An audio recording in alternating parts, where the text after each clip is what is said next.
সব দোষ কি মেয়েদের? হরি হরি হরি হরি হরি।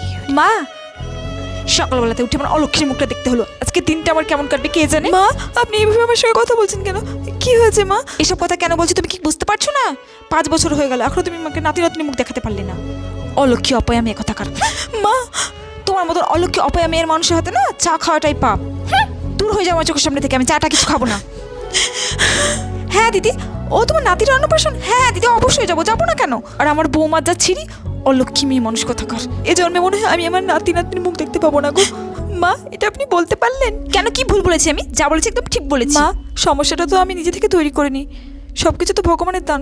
ভগবান যেদিন চাইবেন সেদিন হবে। মা, একবার ভেবে দেখবেন, আপনার মেয়েরও তো বিয়ে হয়েছে, 2 বছর হয়ে গেছে। ভগবান না চাক তার যদি এই সমস্যা হয়, তার শ্বশুরবাড়ির লোক যদি তাকে এইভাবে অপমান করে, তখন আপনার কেমন লাগবে মা?